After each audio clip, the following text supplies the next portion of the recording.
प्रभुमा प्रियहरू तपाईहरु सबैलाई फेरि पनि हामीले यो जो योवेलको पुस्तकबाट अध्ययन गर्दैछौं यसमा स्वागत जनाउँदछौं अनि सायद यो हामीले रेकर्ड गर्दाखेरि कतिवटा साउन्डहरुले तपाईलाई डिस्टर्ब हुन जाला। अहिले हामी जुन घरमा बसेको छौं यो रोडको नजिकै भएको कारणले यहाँनिर गाडीहरु कुदिरहन्छ, कतिवटा हो हल्लाहरु भइरहन्छ अनि त्यसले कति समयहरुमा डिस्टर्ब गरे तपाईहरुले बुझ्ने कोसिस गर्नुहोस् अनि जति सक्दो तपाईहरुलाई क्लियर तरिकाले बुझाउने प्रयास गर्नेछु। र हामीले योको पुस्तक जो अध्ययन गर्दैछौं यसको 10औं सिरिज सम्म हामीले अध्ययन गरेर सिद्ध्यायौं, जो चाहिँ 2 अध्यायको हामीले 17 पदसम्म चाहिँ हामीले अध्ययन गरेर सिद्ध्यायौं, जो चाहिँ 10औं सिरिज हो। अनि हामी आज 11औं सिरिजलाई आरम्भ गर्दैछौं। हामीले अस्तिको 10औं सिरिजमा अनि 9औं सिरिजमा यो कुरालाई हामीले हेर्दै थियौं कि हामी अलिकति अगाडि 8औं सिरिजलाई पनि यसो हेर्यौं भनेदेखि परमेश्वरले अब सजाय ल्याउने कुरा गर्नुभएको 8औं सिरिजमा। 9औं सिरिजमा आउँदाखेरि अहिले पनि समय छ अनि अहिले पनि एउटा समय प्रभुले राखिदिनु भएको छ र यदि तिमीहरू हृदय फटाएर अनि हामीले त्यो 9औं सिरिजमा यो कुरो सिक्दै थियौं केवल बाहिरी तरिकाले देखावटीको रूपमा मात्र होइन तर हृदयबाट नै विलाप गरेर फर्क भन्ने कुराहरू, किनभने परमेश्वर कृपालु हुनुहुन्छ, दयालु हुनुहुन्छ भन्ने कुरो हामीले 9औं सिरिजमा हेर्दै थियौं। अनि अस्ति 10औं सिरिजमा चाहिँ अब तिमीहरूले उपवासको लागि समयहरू बिताऊ, उपवासको घोषणा गर भन्ने कुरो फेरि एकपल्ट योवेलले दोहोऱ्याएको हामी पाउँछौं, जो चाहिँ 1 अध्यायको 14 पदमा पनि योवेलले भनेको थियो अनि यो 2 अध्यायको 15 पदमा पनि योवेलले 15 अनि 16 मा योवेलले फेरि पनि यो कुरोलाई दोहोऱ्याएको कुरो हामीले 9औं सिरिजमा 10औं सिरिजमा हामी सुन्दै थियौं। त्यसपछि उनीहरूले पश्चाताप गर, प्रार्थना गर अनि 17 पदमा हामी आउँदै गर्दा पुजारीहरूले समेत त्यहाँनिर भनेको छ देव दलानका वेदीका सेवकहरू समेत सबै रोन पश्चाताप गरून्, विलाप गरून् अनि कतै परमेश्वरले आफ्नो मनलाई बदलाउनु भएर कतै प्रभुबाट हामी दया पो पाउँछौं कि भन्ने कुरोलाई यो कुरो पनि हामी प्रभुबाट पाउँछौं। हामीलाई प्रभुले सुरक्षा दिनुहुन्छ होला, क्षमा गर्नुहुन्छ होला, यसैकारण हामी पश्चाताप गरौँ भनेर योवेलले यहाँनिर बताइराखेको छ। र अब हामी जो 11औं सिरिजलाई आरम्भ गर्दाखेरि आज हामी जति भ्याउँछौं त्यति हेर्छौं, तर हामी जब 18 पददेखि लिएर 29 पदसम्म जब हामी डल्लैलाई पढ्छौं भनेदेखि अब त्यो हाम्रो पश्चाताप योवेलको समयअनुसार गरेको पश्चातापको कारणले गर्दाखेरि अब त्यहाँनिर पुजारीहरू समेत आएर पश्चाताप गरेको कारणले परमेश्वरले अब उहाँहरूमाथि त्यो आशिष वर्षाउनु हुने कुराहरू, मन बदलाउने कुराहरूको चाहिँ घोषणा गर्नुभएको। अनि यो डल्लै सिरिजमा त्यसैकारण मैले यो डल्लै सिरिजमा यसो भनिराखेको थिएँ, ब्लेसिङ आफ्टर द रिपेन्टेन्स, है, एउटा पश्चाताप गरिसके पछाडि परमेश्वरद्वारा गर्नुभएको आशिषको घोषणा चाहिँ हामी यो पछि नै हामी पाउँछौं। तर पनि हाम्रो यो सिरिज भइराखेको कारणले यो 2 अध्यायको 18 देखि लिएर 29 सम्म चाहिँ परमेश्वरले आशिषको अब घोषणा गर्नुभएको छ। जब इजरायलीहरू उनीहरू आएर पश्चाताप गर्छन्, प्रार्थना गर्छन् अनि सबैजना मिलिकन प्रभुकहाँ आउँछन्, तब उनीहरूलाई परमेश्वरले दिनुहुने आशिषको कुराहरू हामी एक पदहरू गर्दै हामी अध्ययन गर्ने कोसिस गर्छौं। र डल्लै सिरिज हेर्नु भयो भने चाहिँ 18 पददेखि लिएर 29 पदसम्म चाहिँ परमेश्वरले गर्नुभएको आशिष। त्यसैकारण मैले यहाँ भनिरहेको थिएँ ब्लेसिङ्स आफ्टर दि रिपेन्टेन्स, पश्चाताप पछाडिको आशिषका कुराहरू अथवा आशिषहरू भनेर। अनि यहाँनिर 18 पदले भन्छ, तब परमप्रभु आफ्नो देशको निम्ति दाही हुनुभयो र उहाँले आफ्नो प्रजालाई टिठाउनु भयो। तब भनेको छ जब हामीले 10औं सिरिजलाई फेरि एकपल्ट तपाईले सुन्नुभयो भनेदेखि त्यहाँनिर हामीले यो कुरोलाई हेर्दै थियौं कि सबैजना आउन्, पश्चाताप गरून्, उपवासको समयहरू बिताउन्, समुदायलाई पवित्र गराउन्, सानो बालकहरूदेखि लिएर दुधे बालकहरूदेखि सबैजना आएर पश्चाताप गरून्, प्रार्थना गरून् भन्ने कुराहरूलाई कतै परमेश्वरले आफ्नो दण्डको कुराहरू पो हटाउनुहुन्छ कि मन पो बदलाउनुहुन्छ कि भन्ने कुरोलाई ध्यानमा राखेर यहोवेलले भन्दै थियो। अनि त्यसको परिणामस्वरूप चाहिँ जब उनीहरूले पश्चाताप गरेपछि तब परमेश्वरले चाहिँ यहाँनिर आशिषको घोषणा गर्दै गर्दाखेरि चाहिँ अब के तब भनेको छ है, जब उनीहरूले यो शब्दलाई हामी हेऱ्यौँ भनेदेखि जब त्यो पश्चातापको समयहरू चाहिँ तिमीहरूले बिताउँछौ, तिमीहरू प्रभुको नजिकमा जान्छौ, पश्चाताप गर्छौ, रिपेन्ट गर्छौ, बाहिरी तरिकाले होइन भित्र हृदयबाट नै पश्चाताप गर्छौ भने तब चाहिँ परमेश्वरले के हुनुहुन्छ, तिमीहरूको आफ्नो देशको निम्ति डाही हुनुभयो अनि उहाँले आफ्नो प्रजालाई टिठाउनु भयो। दुईवटा शब्द यहाँनिर प्रयोग गरेको छ है। परमेश्वरले चाहिँ अब के गर्नु हुँदैछ भनेदेखि तिमीहरू उपवास बसेकोले, नम्र तुल्याएकोले, पाप स्वीकार गरेकोले, साँचो पश्चाताप गरेकोले अनि नयाँ जीवनको ढाँचामा तिमीहरू ढल्केको कारणले अब परमेश्वरले चाहिँ आफ्नो भूमिमाथि नजर लगाउनु भयो, अथवा त्यो भूमि जुन भूमि चाहिँ सल्लहको कारणले गर्दा उजाड भएको छ, जुन भूमि चाहिँ रुखो भएको छ, जुन भूमिमा उब्जनीहरू बन्द भएको छ, जुन भूमिमा फल्नुपर्ने फलहरू फल्न छोडेको छ, जुन भूमिमा हुनुपर्ने खेतीबारीहरू के भएको छ, नष्ट भएको छ, अलग भएको छ। अनि यहाँसम्म बिउहरू, नयाँ बिउहरू रोपिएको, त्यो बिउहरू पनि उम्रिराखेको छैन। अनि यस्तो समयमा चाहिँ अब परमेश्वरले चाहिँ त्यो भूमिमाथि चाहिँ आफ्नो नजर पार्नुभयो। अनि शब्द एउटा आएको छ डाही भनेको छ।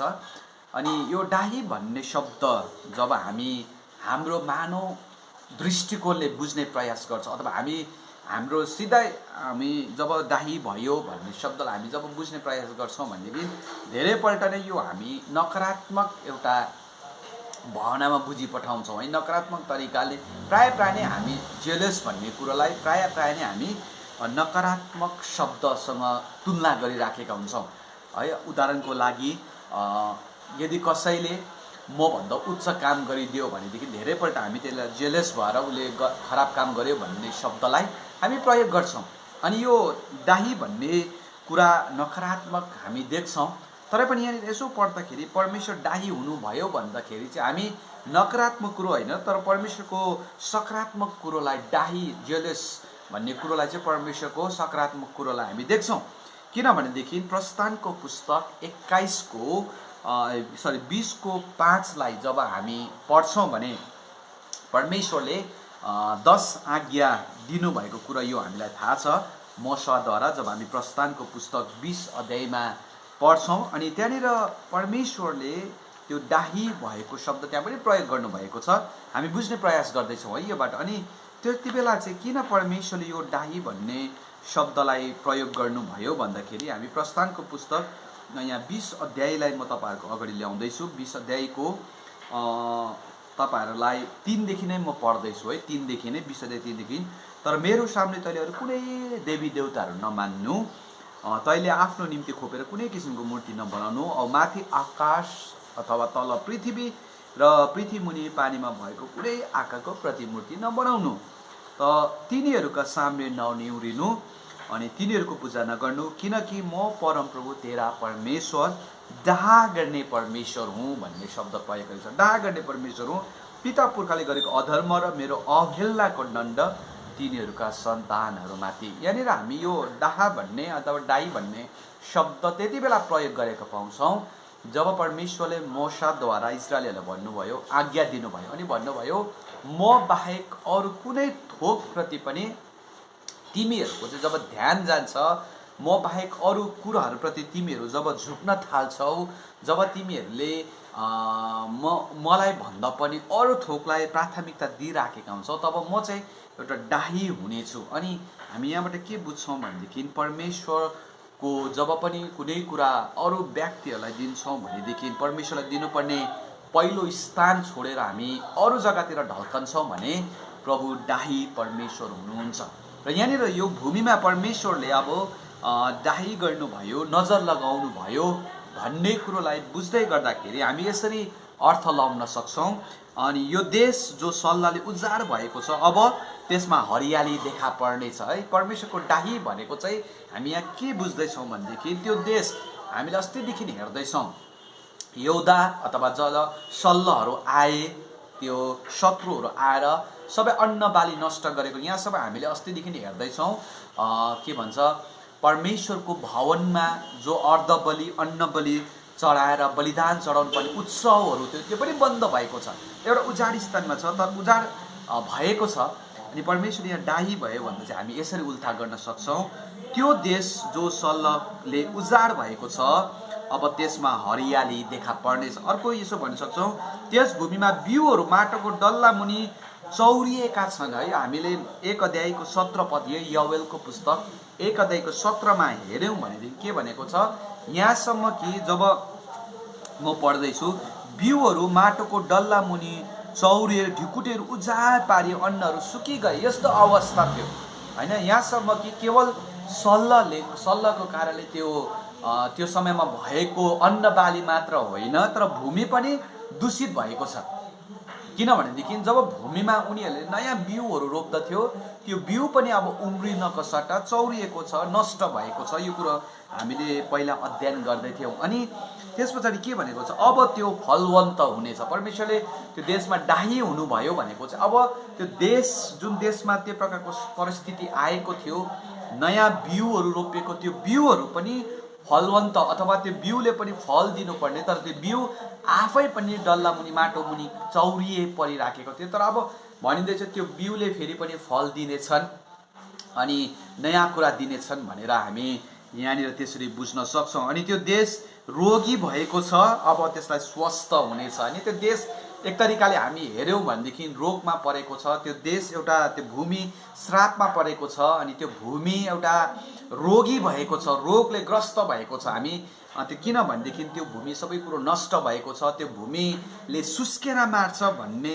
शब्दलाई पनि हामीले अस्तिको दिन हामीले धेरै अगाडि अध्ययन गर्दै गर्दाखेरि हामीले हेर्दै थियौँ। यसै कारण म एकपल्ट फेरि पढ्दैछु, यहोवेल 1:10 खेत उजाड पारेको छ, भूमिले अफसोस गर्दछ होइन। भूमि पनि यति बेला अफसोसी भइराखेको छ, भूमि पनि ग्रिफमा छन्, भूमि पनि दुखित भइरहेको छ। किनभनेदेखि हामीले पनि सही तरिकाले उब्जनी गर्न सकिराखेका छैनौँ।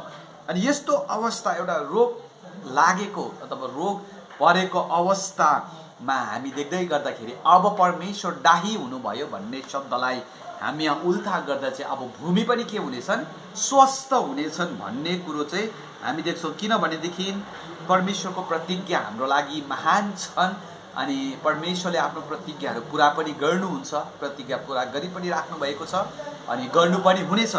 अनि त्यसै कारण हामी यो कुरोलाई बुझ्नको लागि दोस्रो इतिहास 7:14 हामी जब पढ्छौँ भनेदेखि यहाँनिर यसरी लेखेको छ, दोस्रो इतिहास 7:14 म तपाईँहरूको अगाडि पढ्दैछु, जो सायद हामीलाई धेरैजनालाई नै यो जो पाठ छ, यो पाठ कण्ठ छ अथवा मुखस्थ छ।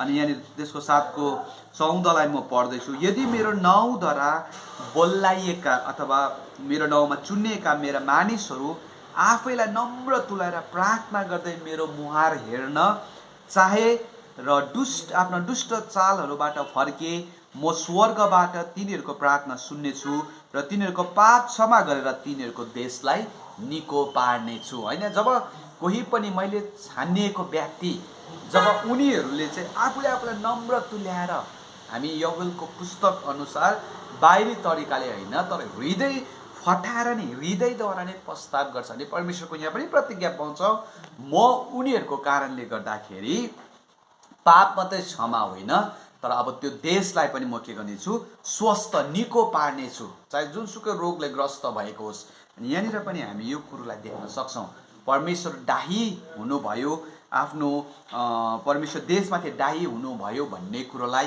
सायद हामी यसरी उल्था गरेर यसलाई हामी अध्ययन गर्न सक्छौँ। अनि मुनि अर्को दोस्रो खण्डले यसो भनेको छ, के भनेको छ भन्दाखेरि र उहाँले आफ्नो प्रजालाई टिठाउनु भयो, देशलाई मात्र होइन तर परमेश्वरले आफ्नो प्रजाहरूमाथि चाहिँ अब नजर लगाउनु भयो, नजर मात्र होइन टिठाउनु भयो भन्ने शब्दलाई प्रयोग गरेको छ।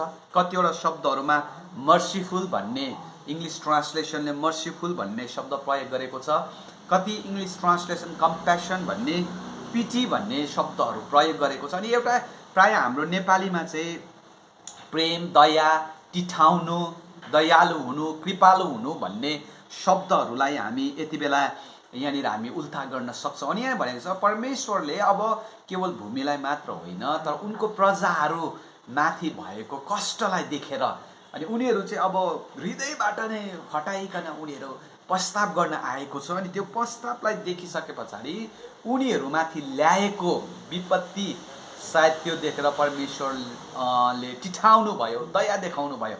अनि हामी धेरैपल्ट यीशु प्रभुले पनि जब भिडलाई देख्नुहुन्थ्यो तब शब्दहरू यहाँनिर टिठाउनु भयो भन्ने शब्द प्रयोग गरेको छ, कम्प्यासन भन्ने शब्द प्रयोग गरेको छ। अनि यो टिठाउने भन्ने शब्द कति बेला हो भन्दाखेरि जब कुनै मानिसहरू दयनीय अवस्थामा भएको हामी देख्छौँ तब हामीबाट एउटा दयाको हृदय, कम्प्यासन हार्ट भन्ने कुरालाई जब जाग्दछ है त्यसलाई हामी यहाँनिर उल्था गर्न सक्छौँ। अनि भनिएको छ दयाको भावना आउनु जब दुःखमा परेको मानिसहरूलाई। तर हाम्रो यो कम्प्यासन भन्ने चाहिँ योभन्दा अझ अलिक गहिरो हो, योभन्दा अझ गहिरो हो। त्यसले धेरै शब्दहरू प्रयोग गरेको हुन्छ। म यहाँनिर कम्प्यासन भन्ने शब्दलाई प्रयोग गर्छु, टिठाउनु भन्ने शब्दलाई प्रयोग गर्दै गर्दा इङ्ग्लिसमा कम्प्यासन भन्ने शब्दलाई म अलिकति जोड दिएर तपाईँहरूको अगाडि अध्ययन गराउँदै गर्दाखेरि यसो भनेर म यहाँ भनिराखेको छु। यसलाई बुझ्नको लागि हिब्रू शब्दलाई जब हामी हेर्छौँ भने दुईवटा शब्द प्रयोग गरेको छ, कम्प्यासन अथवा टिठाउनु भन्ने। एउटा हमाल भनेर भनिन्छ, HAMAL हमाल भनेर भनिन्छ। अर्को चाहिँ रुकोम भनेर भनिन्छ, राकोम भनेर RACHUWM है, यो हिब्रू शब्द हो। अनि जसको अर्थ चाहिँ के हो भन्दाखेरि कृपा देखाउनु, करुणा, दया, प्रेम देखाउनु भन्ने कुराहरूलाई चाहिँ कम्प्यासन भनेर बताउँदछ। सही अर्थहरू है, कृपा देखाउनु, करुणा देखाउनु, दया गर्नु भन्ने कुराहरू। अनि भनेको छ अर्को शब्दमा भनेको छ यो चाहिँ के पनि हो भन्दाखेरि चाहिँ कोमल हृदयको हुनु भनेर पनि त्यो भन्दछ। कम्प्यासन कोमल हृदयको, दयालु हृदयको हुनु भनेर भनिन्दछ। अर्को भाषामा भन्नु भने अझ गहिरो यो कम्प्यासनको अर्थ चाहिँ के हो भन्दाखेरि चाहिँ एकजना व्यक्ति जसले चाहिँ दण्ड पाउने, दुःखमा परेका व्यक्ति, दुःख पाउने व्यक्ति छ, दण्डको योग्य छ, तर उनीहरूमाथि चाहिँ कोमल हृदयको बन्निनु भन्ने कुराहरू चाहिँ बताउँछ। अब यसलाई हामी यहाँनिर यो शब्दलाई हामीले अर्थ अलिकति बुझिसके पछाडि यो योवेलको पुस्तकमा आएर हामी ट्रान्सलेट गर्दा हामी याद गर्नुपर्छ जब पनि बाइबलमा एकै शब्दहरू, यो कम्प्यासन भन्ने शब्द धेरै जग्गा नै प्रयोग गरेको हामी पाउँछौँ, टिठाउनु भन्ने, तर सन्दर्भ अलग अलग हो। यो हामीले जहिले पनि उल्था गर्दाखेरि अनि हामी याद गर्दाखेरि जहिले पनि हामी यो शब्दहरू याद गर्छौँ। अनि सन्दर्भ अलग हो। अब योवेलको सन्दर्भमा कम्प्यासन, परमेश्वरले टिठाउनु भयो भन्ने कुरोलाई लिएर हामी यसरी अर्थ लाउन सक्छौँ। यो योवेलको पुस्तक अनुसार परमेश्वरले उनीहरूले गरेको पश्चाताप अथवा इजरायलीहरूले गरेको पश्चाताप, उपवासलाई देखेर आएको विपत्तिदेखि दया देखाउनु भयो। ल्याउने आउने विपत्तिदेखि जब परमेश्वरले यो इजरायलीहरू प्रभु कहाँ आएर प्रस्ताव गरे, प्रार्थना गरे अनि प्रस्ताव गरे, अनि यो कुरोलाई देखेर चाहिँ परमेश्वरले ल्याउनु हुने विपत्ति माथि चाहिँ अब प्रभुले दया देखाउनु भयो। हामी अर्को उसमा हेऱ्यौँ भने योनाको पुस्तकमा पनि हामी देख्छौँ नि है, अस्ति पनि हामीले 10औं सिरिजमा हेर्दै थियौँ, परमेश्वरले मन बदलाउनु भयो, टिठाउनु भयो है। परमेश्वरले त्यहाँनिर पनि जब प्रस्ताव गरे त्यहाँका मानिसहरूले, परमेश्वरले त्यो ल्याउने विपत्तिलाई छोड्नु भयो, टिठाउनु भयो, दया देखाउनु भयो। अनि हामी यसरी भन्न सक्छौँ परमेश्वरले फेरि पनि आफ्नो प्रेमलाई देखाउनु भयो, प्रेम गर्नुभयो, कोमल हृदयको हुनुभयो अनि करुणामय व्यवहार गर्नुभयो, यहाँनिर टिठाउनु भयो भन्ने कुरोलाई चाहिँ हामी यसरी यहाँनिर अर्थ लगाउन हामी सक्छौँ योवेलको पुस्तक अनुसार। त्यस पछाडि 19ले भन्छ, के भनेको छ भन्दाखेरि परमप्रभुले आफ्नो प्रजालाई यसो भनेर जवाफ दिनुभयो, हेर म तिमीहरूलाई अन्न, नयाँ दाखमत र तेल पठाइदिनेछु र तिमीहरू तृप्त हुनेछौ। अन्य जातिहरूका बिचमा फेरि कहिले म तिमीहरूलाई गिल्लाको पात्र हुन दिने छुइनँ। अब यसको आशिष परमेश्वरले घोषणा गर्दै गइराख्नु भएको छ। टिठाउने कुराहरू, दाही हुनुभएको कुराहरू, देशलाई निको पार्ने कुराहरू, त्यति मात्र होइन, अब त्यो देश निको भइसके पछाडि चाहिँ परमेश्वरले के भन्नुहुँदैछ भने म मेरो प्रजालाई, अब परमेश्वरले आफ्नो प्रजालाई जवाफ दिनुहुँदैछ, भन्नुहुँदैछ होइन। हिजोको दिनसम्म, अस्तिको दिनसम्म हामीले योवेलको पुस्तक हरूकोबाट यो कुराहरूलाई पढ्दै थियौँ अस्तिको सिरिजहरूमा। परमेश्वर भन्नुहुन्छ अब तिमीहरूमाथि विपत्ति आउँछ अरे, तिमीहरूको यो कुरो नष्ट हुन्छ। हामीले 1 अध्यायमा त खालि यस्ता कुराहरूलाई मात्रै पढ्यौँ होइन, नष्ट हुन्छ अरे। 2 अध्यायको 1 तिर पनि हामीले खालि भस्म हुन्छ अरे, खत्तम हुन्छ अरे भन्ने कुरोलाई मात्र हामी पढ्दै थियौँ भने अब परमेश्वरले यहाँनिर यौवेलद्वारा भन्नुहुँदैछ, म मेरो जातिलाई भन्दैछु, मेरो प्रजालाई म जवाफ दिँदैछु, प्रार्थनाको प्रत्युत्तर म दिँदैछु, प्रस्तावको प्रत्युत्तर दिँदैछु। अनि त्यतिकै हेर, म तिमीहरूलाई अन्न, नयाँ दाखमद र तेल पठाइदिनेछु र तिमीहरू तृप्त हुनेछ। अब परमेश्वरले उनीहरूमाथि यो कुरो घोषणा गर्नुभयो। केवल परमेश्वरले करुणा मात्र देखाउनु भएन, दया मात्र, तिमीहरूको पाप क्षमा भयो भन्ने कुरा मात्र गर्नु भएन, तर उहाँलाई जुन कुरोको आवश्यकता थियो त्यो पनि अब म तिमीहरूलाई दिनेछु। करुणाको परिणाम भनौँ, दयाको परिणाम, प्रस्ताव गरेको प्रमाण हामी यहाँनिर पाउँछौँ है। अनि हामी रोमीको पुस्तकलाई हामी पढ्दा परमेश्वर प्रेमिलो हुनुहुन्छ, 5:8 है, परमेश्वर प्रेमिलो हुनुहुन्छ। तर प्रेमिलो हुँदा हुँदै पनि परमेश्वरले प्रेमको प्रमाण चाहिँ केमा दिनुभयो भन्दा, हामी पापी छँदा नै ख्रीष्ट येशूलाई हाम्रो लागि दिनुभयो। त्यो चाहिँ प्रेमको प्रमाण हो। अनि त्यसरी नै यहाँनिर पनि म तिमीहरूलाई डाही हुनेछु, टिठाउने छु मात्र भन्नु भएन, तर त्यो प्रमाण चाहिँ के हो?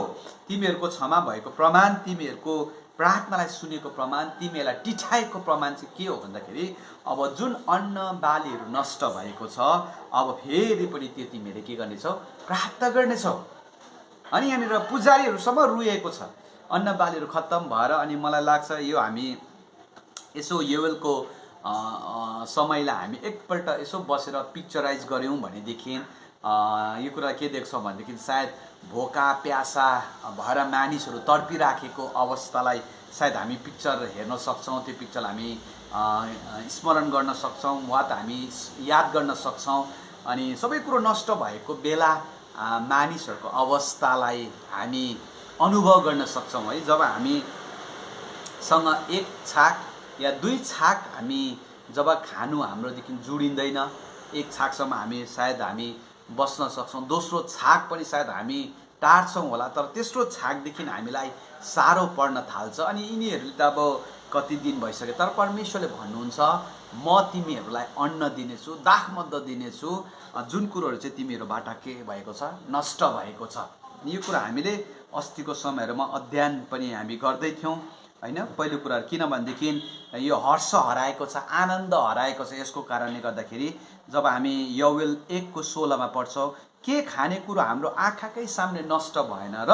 अब आनन्द र हर्ष परमेश्वरको भवनबाट गएन र है, आनन्दका कुराहरू। अनि यहाँनिर जब हामी 1:12 पढ्छौँ, दागको बोट ओइलायो, नेबराको बोट सुक्यो, अनार, खजुर र स्याउको बोट अर्थात् बारीका सबै रुखहरू पनि ओइलाए, मानिस जातिको सन्तानको आनन्द शेष भयो। यो अवस्थाको थियो होइन जब यो कुराहरू नष्ट भयो। तर परमेश्वरले भन्नुहुँदैछ, अब म तिमीहरूलाई ती सबै कुराहरू के गर्ने दिनेछु? फर्काइदिनेछु। फलवन्त हुनेछ, अन्न बालीहरू प्रशस्त हुनेछ, खेतमा अन्नहरू नसोचेका अन्नहरूले अब उब्जनी दिनेछन्, फलवन्त बन्नेछन् भन्ने कुरो परमेश्वरले यहाँ घोषणा गर्नुहुँदैछ। अनि तिमीहरू त्यसलाई लिएर के गर्नेछौ? तृप्त हुनेछ। अथवा तिमीहरूले जति पाउनु पर्ने थियो, चाहे तिमीहरू भोका छौ, अब तिमीहरूको भोक मेट्नेछ। अर्को कुरो, पुजारीहरूले अब फेरि पनि अर्धबलि, अन्नबलि, अहिले हामी पछि हेर्दै जाँदाखेरि यो कुरालाई पनि देख्छौँ।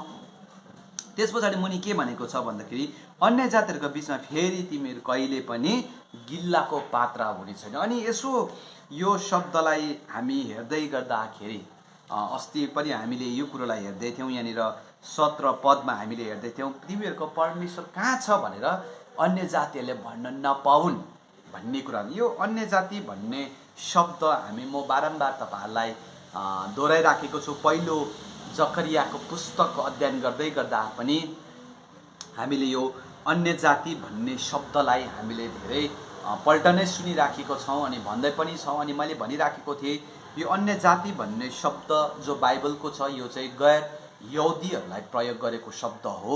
अनि अहिले हामी धेरै समय नै हामीले प्रभुलाई नपाएको जनहरूलाई हामी प्रयोग गर्छौँ। अनि हामी होसियार हुनुपर्छ। हामी अहिले त झन् अहिलेको समयहरूमा हामीले यो शब्द प्रयोग गर्नु असल हो, अन्य विश्वासका दाजुभाइहरू भन्नु है। हामी आफ्नै अन्य जाति होइन, र बाइबलको प्रयोग चाहिँ अन्य जाति चाहिँ गैर यहुदीहरू हो। त्यसै कारणले गर्दाखेरि जब हामी प्रेरित 15लाई पढ्छौँ भनेदेखि त्यहाँनिर एउटा ठुलो सभा बसेको छ, यरुशलेमको सभा भनेर भनिएको छ। अनि त्यहाँनिर पनि विवाद भएको चाहिँ यही हो, यहुदी र गैर यहुदीहरू। अनि गैर यहुदीहरू पनि प्रभुमा आउँदाखेरि हामीसँग अन्य जातिहरू कसरी जोडिन सक्छ भनेर एउटा ठुलो सभा त्यहाँनिर बसेको छ, अनि जसको बारेमा डिस्कस भएको छ।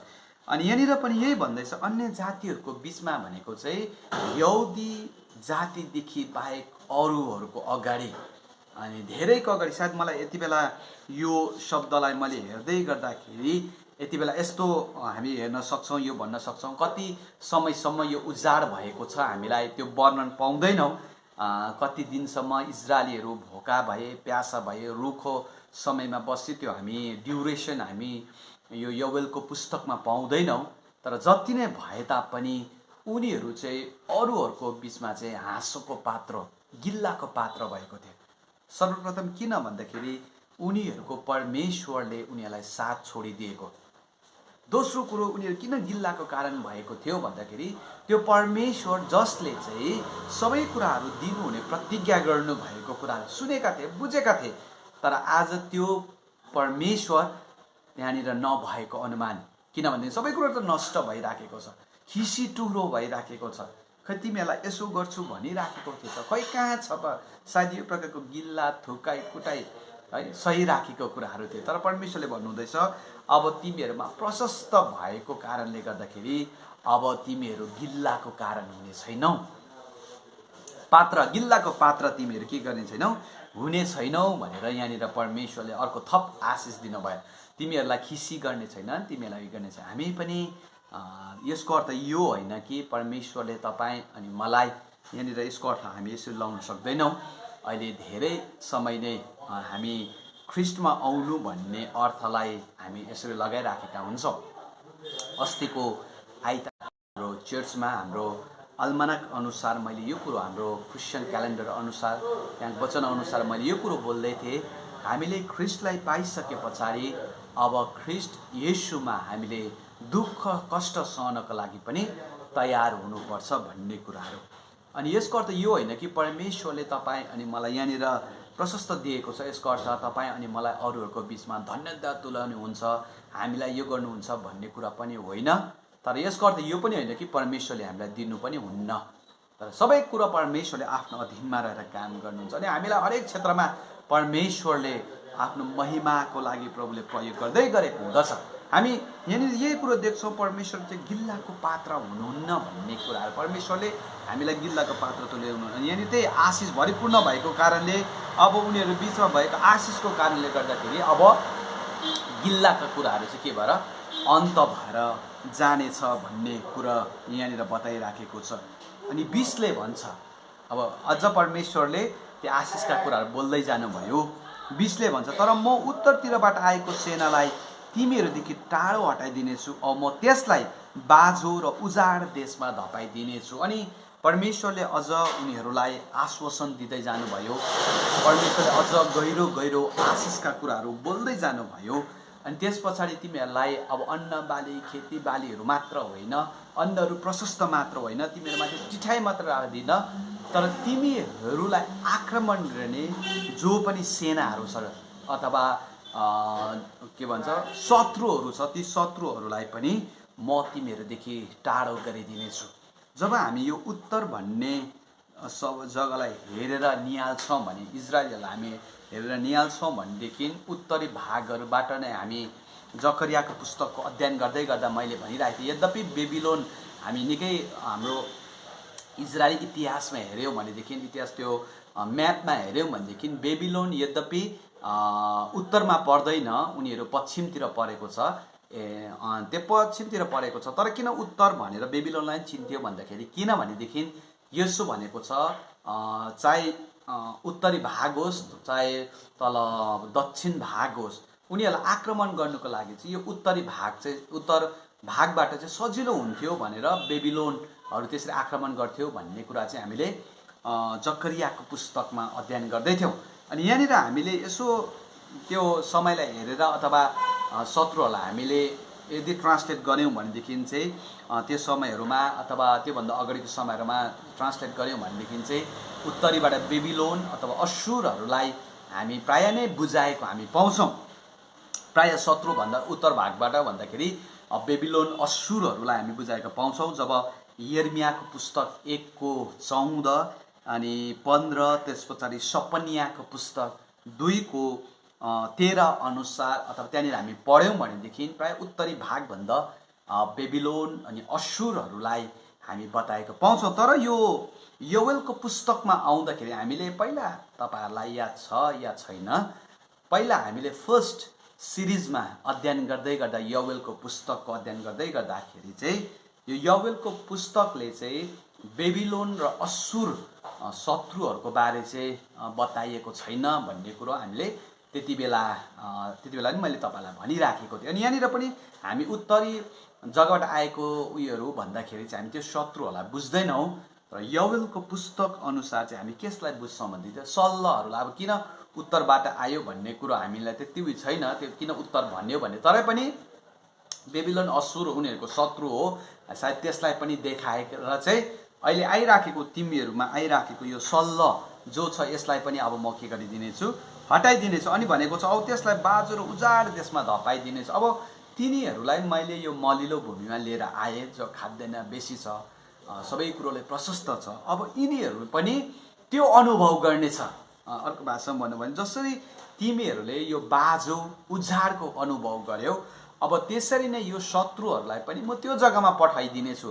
त्यो जग्गामा यिनीहरूले पनि जानेछन्, जहाँनिर यिनीहरूले पनि उजाडको अनुभव, यिनीहरूले पनि रुखो अनुभव, बाजो भनेको रुखो हैन, हामी अथवा कुनै यस्तो बारी जुन बारीमा कहिलेदेखि नै उब्जनी भइराखेको छैन, बाजो खनिराखेको छैन, त्यहाँनिर कुनै प्रकारको उब्जनी हुँदैन। अर्को भाषामा हामी हेऱ्यौँ भने इलामीहरू मात्रै त्यहाँनिर हामी फुलिराखेको देख्छौँ। बाजो उजाड केही नभएको जग्गा, उजाड भन्नाले हामी रुखो जग्गाहरू बुझ्छौँ, कुनै थोक नभएको जग्गा हामी बुझ्छौँ।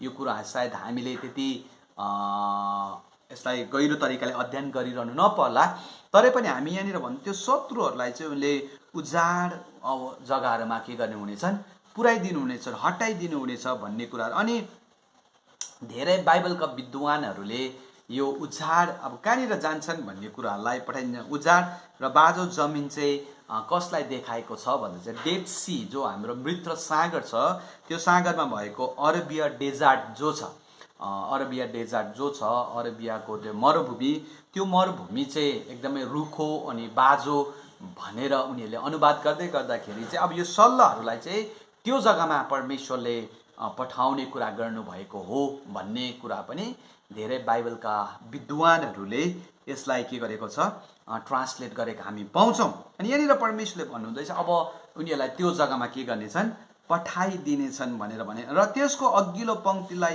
पूर्वको समुद्रमा र त्यसको पछिल्लो पङ्क्तिलाई चाहिँ पश्चिमको समुद्रमा धपाइदिनेछु। अनि यसले पनि हामीलाई यो प्राय डेड सीकै कुराहरू गरेको छ है, यताउता उनीहरूलाई पठाइदिने, त्यसको नजदिकतातिर पठाइदिने भन्ने कुरोलाई नै पठाएको छ। अनि कतिले भनेको छ डेड सी, मेडिटेरेनियन सी, जो हामी यो इजरायलको म्यापलाई हेर्छौँ भनेदेखि हामी त्यहाँनिर पाइराखेको हुन्छ मेडिटेरेनियन सी, यसको पश्चिमतिर भइरहेको हुन्छ डेड सी, हामी त्यो बिचमा पाइराखेका हुन्छौँ। अनि पूर्व र पश्चिमै यो दुईवटा नदीहरू परिराखेको हुन्छ, समुद्रहरू परेको हुन्छ। यदि तपाईँले इजरायलको म्यापलाई हेर्नुभयो भने हामी यसको अझ गहिरो कुराहरूलाई बुझ्न सक्छौँ। यसै कारण यो दुईवटा पूर्व र पश्चिम भन्ने कुरालाई चाहिँ मेडिटेरेनियन सी र डेड सी, मृत सागर र मेडिटेरेनियन समुद्रलाई अथवा सागरलाई बुझाएको हामी पाउँछौँ। अनि त्यहाँनिर अरब डेजर्टहरू त्यसलाई बुझाएको हामी पाउँछौँ यदि हामी त्यसलाई हेऱ्यौँ भनेदेखि। अनि ती कुराले चाहिँ यो पङ्क्ति पङ्क्तिलाई नि के गर्नेछ, उडाएर लानेछन्। त्यो ठुलो हामीले देख्दै थियौँ नि अस्ति समयहरूमा हामीले अध्ययन गर्दै गर्दा यिनीहरू चाहिँ पङ्क्ति पङ्क्ति भएर आउनेछन्। अनि यिनीहरूको पङ्क्ति चाहिँ बिगार्ने छैन भन्ने कुराहरू चाहिँ हामीले अस्तिको समयहरूमा हेर्दै थियौँ। तपाईँले यो 2 अध्यायको 5मा भनेको छ, कुदेका रथहरूको हल्ला चाहिँ पहाडका टाकुरामा ती कुद्छन्, ठुटाहरूलाई भस्म गर्ने आगोको ज्वालाको आगो चाहिँ लडाइँको निम्ति पङ्क्ति बाँधेको बलियो सेना चाहिँ। यिनीहरू चाहिँ पङ्क्ति पङ्क्ति, परमेश्वरले त्यही भन्नुभयो, यिनीहरूको पङ्क्ति पङ्क्तिलाई पनि म के गर्नेछु, अब उडाइ लैजानेछु। त्यस पछाडि भन्छ औ त्यसको दुर्गन्ध उभो जानेछ, त्यसको गन्ध माथि उठ्नेछ। अनि त्यहाँनिर गइसके पछाडि चाहिँ अब यिनीहरू केही खानेकुरा नपाएको कारणले गर्दा, यिनीहरूमा उजाड भएको कारणले गर्दा अवश्य पनि यिनीहरूको मृत्यु हुनेछ। अनि त्यो मृत्यु भएको कारणले गर्दाखेरि चाहिँ अब यिनीहरूको दुर्गन्ध चाहिँ के गर्नेछन्, फैलिनेछन्, माथि उठ्नेछन् भनेको सबैले देख्नेछन्, सबैले नष्ट भएको कुरा सबैले थाहा पाउनेछन्। जब हामी एक्सोडस अथवा प्रस्थानको पुस्तक 8 अध्यायको 14लाई हामी पढ्दाखेरि, यद्यपि यहाँनिर सल्लको कुरो छैन, तर पनि यो गन्ध फैलेको कुराहरूलाई हामी लिँदै गर्दाखेरि दोस्रो विपत्ति, मिश्रमा आएको दोस्रो विपत्ति, भ्यागुताको विपत्ति थियो। यति साह्रो भ्यागुता मिश्र देशमा थियो। अनि परमेश्वर कहाँ मोसाले आएर बिन्ती गरे पछाडि त्यो भ्यागुतोहरू त्यहाँबाट हटेको छ। अनि सारा त्यो जग्गामा मिश्र उसमा ठाउँमा मरेको छ। अनि त्यो मरेको चाहिँ एकै जग्गा थुपार्दाखेरि त्यो यति साह्रो गनाउन लाग्यो भनेर चाहिँ के भन्छ, प्रस्थानको पुस्तक 8को 14ले चाहिँ हामी वर्णन गरेका पाउँछौँ। अनि यहाँनिर पनि त्यही अवस्था, त्यो सल्लहरू त्यो जग्गामा जानेछन्, जानेर यिनीहरूलाई पनि त्यसरी नै नष्ट गर्नेछन् भन्ने कुरो चाहिँ यहाँनिर बताइराखेको छ। र आज प्रियहरू, हामीले यो 11औं सिरिजमा परमेश्वरले दिनुहुने आशिष, ब्लेसिङ्स आफ्टर द रिपेन्टेन्स, पश्चाताप पछाडिको आशिषका कुराहरूलाई हामीले 20 पदसम्म 18, 19, 20लाई हामीले अध्ययन गऱ्यौँ। अनि हामीले यो कुरो अन्तमा यसलाई कन्क्लुजन गर्दै गर्दा यो कुरो सिकेका छौँ, परमेश्वरका हामी जब फर्कन्छौँ भने परमेश्वर दाही, परमेश्वर हामीलाई आफ्नो परमेश्वरले आफ्नो प्रेम देखाउनुहुन्छ, परमेश्वरले आफ्नो चिठाउनुहुन्छ, अनि हामीमाथि परमेश्वरको आशिष, अनि हामीमाथि आउने खराब कुराहरू परमेश्वरले हामीबाट अलग पनि गरिदिनुहुन्छ। र परमेश्वरले हामीलाई अगुवाई गरून्, सहायता गरून्। योबाट हामी यो लेसन सिक्दैछौँ कि परमेश्वर कहाँ हामी पश्चातापी जीवन पनि जिउनु पर्ने रहेछ, तर केवल देखावटी होइन, तर हृदय फटाएर नै। परमेश्वरले तपाईँ अनि मलाई यो 11औं सिरिजमा धेरै धेरै आशिष प्रदान गरून्। आमेन।